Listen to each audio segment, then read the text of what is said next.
क्या आपको लगता है कि भारत की सबसे बड़ी कंपनी का टैग किसी अपराधी के लिए ढाल बन सकता है? नासिक के टीसीएस ऑफिस से जो सच बाहर आया है वो रोंगटे खड़ा कर देने वाला है। यहाँ सिर्फ हैरेसमेंट नहीं हुआ, यह एक पूरा क्रिमिनल नेक्सस चल रहा था जिसे खुद कंपनी के एचआर ने संरक्षण दिया है। आज हम इस केस की उन कानूनी परतों को परखेंगे जिन्हें दबाने की कोशिश की गई है। नमस्ते, मैं हूँ एडवोकेट शंतनु नागरगोजे और मेरे साथ है एडवोकेट अरविंद यादव।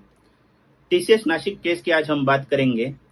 कोई भी महिला जब काम करना चालू करती है तो वो वर्कप्लेस सेफ्टी की उम्मीद करती है, जो पॉश एक्ट 2013 के तहत कानूनी और मौलिक अधिकार है।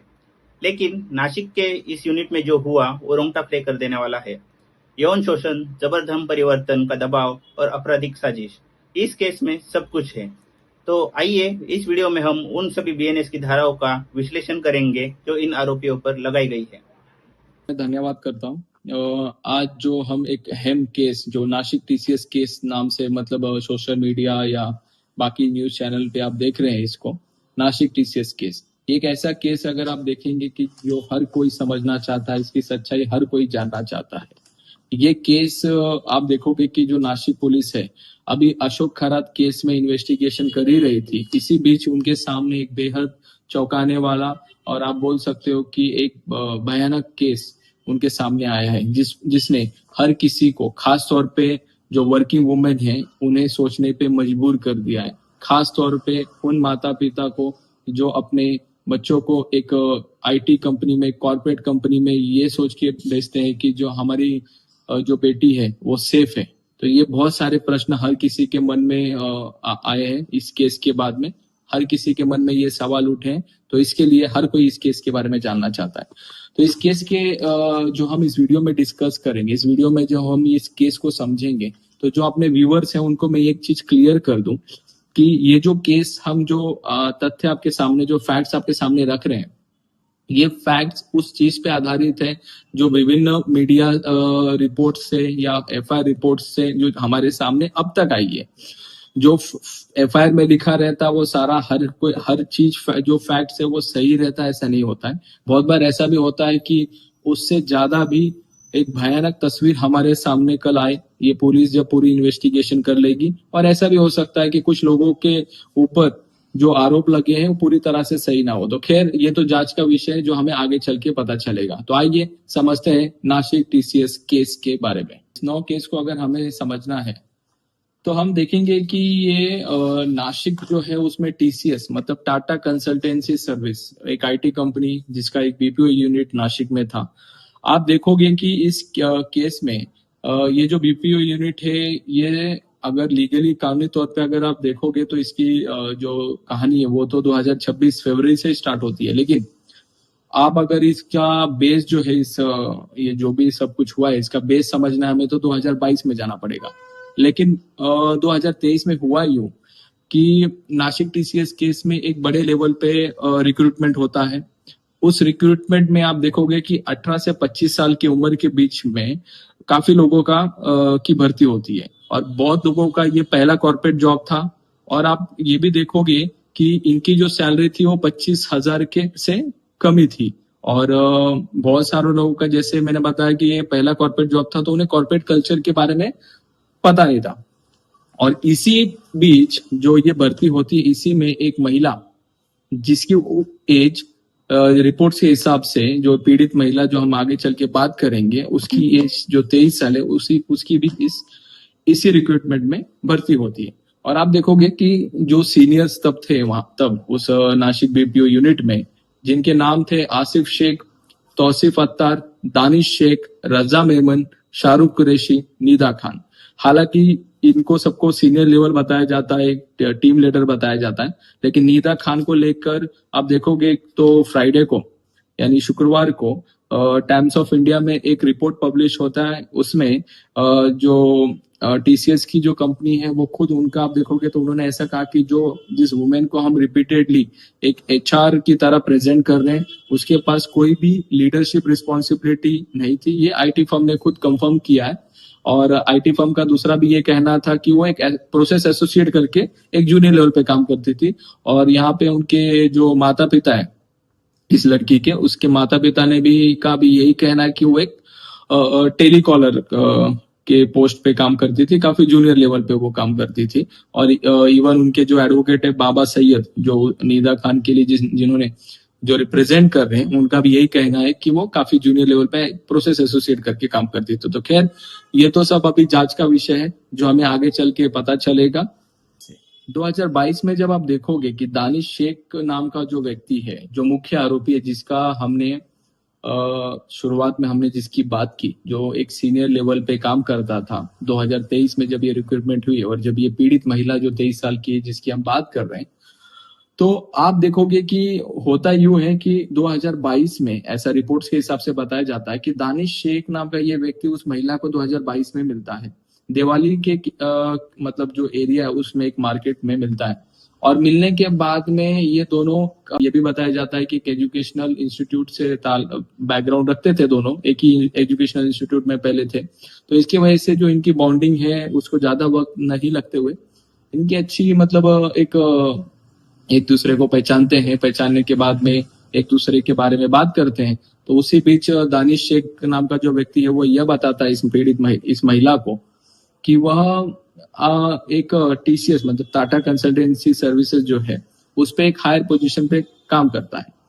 और वो ये भी बताता है कि अगर यह जब जैसे वो महिला उस दानिश शेख को बताती है कि वह अभी ग्रेजुएशन की डिग्री, कुछ दिनों बाद उसी ग्रेजुएशन की डिग्री आ जाएगी, तो उस वक्त आप देखोगे कि तो दानिश शेख उसे यह भरोसा देता है कि जैसे ही तुम्हारी ग्रेजुएशन की डिग्री कंप्लीट हो जाएगी, मुझे बता देना, मैं तुम्हें एक secure job Tata consultancy services में दिला दूंगा। एक एलिज्ड एलिगेशंस की इस पूरे केस में बात होती है, तो आप देखोगे कि ये जुलाई जून 2022 के आसपास की बात थी। जो ये 23 साल की महिला है, उसे दानिश शेख नाम का जो व्यक्ति है वो कॉल करके उसे देवाली कैंप एरिया के आसपास बुलाता है और वहां से कहीं और उसे ले जाता है। और वहां पे ले जाने के बाद ये जो दानिश शेख नाम का जो व्यक्ति है, रिपोर्ट के अनुसार ऐसा बताया जाता है कि वह जॉब की तो बात करता ही है, लेकिन उस महिला के साथ शारीरिक संबंध बनाने का दबाव भी डालता है। और उस पर यह महिला जब उसे नकार देती है तो ये दानिश उसे ये भी कहता है कि मुझे तुमसे शादी करना है। और इस पर महिला ये कहती है कि मैं सोचकर बताऊंगी। तो भरोसा दानिश शेख नाम के जो व्यक्ति ने उस महिला को दिया होता है, इसी भरोसे पर ये जो महिला है वो टाटा कंसल्टेंसी सर्विस में इंटरव्यू देती है, और इंटरव्यू देने के बाद उसमें वो सेलेक्ट भी हो जाती है। और सेलेक्ट होने के बाद में जब आप देखोगे कि जो 2023 में जो नई नियुक्ति हुई थी, उसमें उस समय जैसे हमने पहले बात किया कि ये 23 साल की महिला भी उस नासिक की टीसीएस कंपनी में भर्ती होती है। तो अब हमने ये पीछे का जो 1 साल का फेज था वो हमने समझ लिया। अब हम बात करते हैं 2023 में जब यह महिला की जब नियुक्ति सिलेक्शन हो जाता है, उसके बाद क्या होता है। उसके बाद यूं होता है कि जैसे दानिश शेख था, पहले से इस महिला को जानता था, तो ज्वाइन होने के बाद एक ही यूनिट में दोनों काम करते थे, एक साथ मिलकर ऑफिस के बाहर मीटिंग्स, वॉक्स और इंटरैक्शंस बढ़ने लगे। और जैसे आमतौर पे आप देखोगे कि जो कॉर्पोरेट कल्चर में होता है कि आईटी कंपनी में आप देखोगे कि फ्री टाइम में वे अगर टाइम मिला तो एक साथ कैफेटेरिया में चले गए, एक साथ कहीं कुछ खाने चले गए, या फिर वॉक पे चले गए, या फिर वीकेंड्स में कुछ प्लान कर लिया। तो ऐसी सारी चीजें होती थी। लेकिन इस दौरान जो रिपोर्ट्स और एलिगेशंस जो सामने आए हैं उसके मुताबिक ये पता चलता है कि ये जो मीटिंग्स होती थी उनकी, तो ये मीटिंग के दौरान काफी रिलीजियस कन्वर्जेशन होने लगे। बाद में पहले तो चीजें नॉर्मल थे, लेकिन बाद में रिलीजियस कन्वर्जेशन होने लगे, जिसमें ये दावा किया जाता है कि इस्लाम को अन्य धर्मों से, खास तौर के हिंदू धर्म से सुपीरियर बताया जा रहा था। और एक खास चीज इसमें गौर करने वाली थी जो रिपोर्ट से सामने आई है कि तौसीफ की उम्र लगभग 36 साल बताई जाती है। मतलब अगर आप कंपेयर करोगे ये जो बाकी के लोग थे और तौसीफ की, तो काफी डिफरेंस है। इसी बीच एक बहुत ही काफी मतलब शॉकिंग फैक्ट्स हमारे सामने आता है। आप देखोगे कि जो तौसीफ अत्तार नाम का जो व्यक्ति था, उसे जब ये पता चलता है दानिश और इस पीड़ित महिला के रिश्तों के बारे में पता चलता है, तो यह जो व्यक्ति है उसे मदद करने के बजाय, क्योंकि वो तो एक ही ग्रुप में थे, तो उसे मदद करने के बजाय यह व्यक्ति, एक 36 साल का व्यक्ति, उस 23 साल की महिला से फिजिकल रिलेशन की डिमांड करता है। और शर्त यह रखता है कि अगर उसने उसका ये डिमांड फुलफिल नहीं किया तो वो दानिश और उस पीड़ित महिला के रिश्तों के बारे में उसके घर पे उसके माँ बाप को बता देगा। और इस तरह ये जो तौसीफ अत्तार नाम का जो व्यक्ति है उसे सेक्सुअली हैरेस करता है। जो ये महिला थी, जो पीड़ित महिला थी, उसके पास एक मैसेज आता है कि मुझे आपसे बात करनी है। तो उसके बाद में ये महिला, जो मेहरीन नाम की एक लड़की थी, उसका मैसेज आता है और उसे ये बात करने के बाद में यह पता चलता है इस पीड़ित महिला को कि दानिश शेख नाम का जो व्यक्ति था, वह व्यक्ति पहले से ही शादीशुदा था, उसके 2 बच्चे थे। और उसके बाद में ये शॉकिंग, इस महिला को काफी शॉकिंग लगता है क्योंकि इतने साल से वो 2022 से लेके 2026 तक उसके साथ में थी, लेकिन कभी दानिश ने इस चीज का खुलासा नहीं किया था। और यहाँ तक कि दानिश ने उसे शादी करने का भी झांसा दिया था। और ये सारी चीजें अगर आप देखोगे, जब यह पीड़ित महिला जाके दानिश से क्लैरिफिकेशन मांगती है कि तुमने मुझे ये सारी चीजें जो बताई ये झूठी बताई, और फिर आप देखोगे कि दानिश अपने पहले तो शुरू शुरू में मतलब जो भी वो महिला को ये बताता है कि जो इन्फॉर्मेशन तुम्हें मिली है वो सारी गलत है, लेकिन बाद में वो दानिश ये चीजों को एक्सेप्ट करता है कि, और यह क्लैरिफिकेशन देता है कि मुझे तुमसे शादी करने का कोई इंटरेस्ट नहीं था पहले से ही।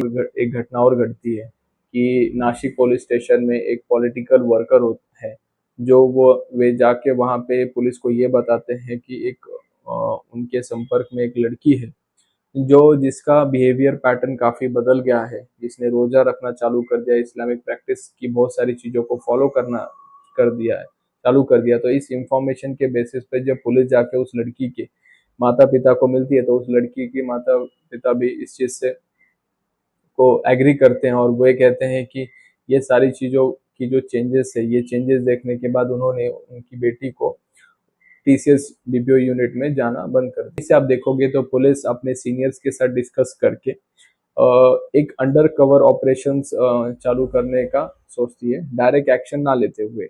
और ये जो अंडर कवर ऑपरेशन आप देखोगे तो इस अंडर कवर ऑपरेशन के दौरान कई महिला पुलिसकर्मी और कुछ पुलिस कांस्टेबल को अपॉइंट किया जाता है, जो इस बीपीओ यूनिट में हाउसकीपिंग स्टाफ बोल सकते हो करके भर्ती होते हैं। और इन्वेस्टिगेशन का जो पैटर्न था वो काफी इंटरेस्टिंग पैटर्न था, किसी फिल्म या पिक्चर से कम नहीं था। उन्होंने, और कहा यह जाता है कि अंडर कवर पुलिस पर्सनस लगभग 1 महीने तक के अंदर रहे और डेली बेसिस पर एक्टिविटीज, कन्वर्जेशंस और एनवायरमेंट जो है उसको क्लोजली मॉनिटर करते रहे। और ये लोग रेगुलर अपने सीनियर्स को वो अपडेट भेजते थे। और बाद में आप देखोगे कि लगभग 1 महीने के बाद में ये जो पूरा मॉनिटरिंग जो पुलिस ने किया, तो उनके पास एक सफिशिएंट एविडेंस मिल गया था कि अब फर्दर लीगल एक्शन लिया जा सकता है। जैसे ही पुलिस का इन्वेस्टिगेशन खत्म हुआ, उसके बाद में कुल 9 एफआईआर दर्ज होते हैं। पहला जो एफआईआर है वो Devlali camp police station Nashik में दर्ज हुआ। उसके बाद और 8 एफआईआर दर्ज हुए जो मुंबई नाका पुलिस स्टेशन में दर्ज हुआ। अगर आप इन एफआईआर में देखोगे, जो फर्स्ट इंफॉर्मेशन रिपोर्ट है, इसमें अगर आप देखोगे तो इसमें जो आरोप लगाए गए हैं उसमें से सबसे बड़ा जो आरोप है वह यौन शोषण और बलात्कार। यह बीएनएस की धारा 64 और 69 इस बारे में बात करता है। उसके बाद में छेड़छाड़ और गरिमा को ठेस, जो बीएनएस की धारा 74 और 75 बात करता है, जो ऑफिस में गलत तरीके से आप बोल सकते हो कि छूने और इनअप्रोप्रिएट टचिंग या यौन उत्पीड़न के लिए है। उसके बाद स्टॉकिंग और अपमान, जो आरोपियों द्वारा पीछा करना और मीटिंग के दौरान गंदे कमेंट्स पास करना। इसमें आप देखोगे कि जो बीएनएस की धारा 78 है जो स्टॉकिंग के बारे में बात करता है, बीएनएस की धारा जो 79 है वो शब्दों के इशारों से अपमान, तो ये दोनों धाराएं लागू होती हैं। और आप देखोगे कि धार्मिक भावनाओं को ठेस पहुंचाना, हर्टिंग दी रिलीजियस सेंटिमेंट जिसे हम कहते हैं, तो कर्मचारियों को जबरन धार्मिक रीति रिवाजों के लिए मजबूर करने पर धारा 299 लगाई जाती है। और सबसे महत्वपूर्ण बात है जो आपराधिक साजिश जिसे हम कहते हैं, तो सब क्रिमिनल कॉन्स्पिरेंसी जिस जो बीएनएस की धारा 61 है यह इस बारे में बात करती है। तो यह सारी धाराएं लगाई गई हैं इन 9 एफआईआर।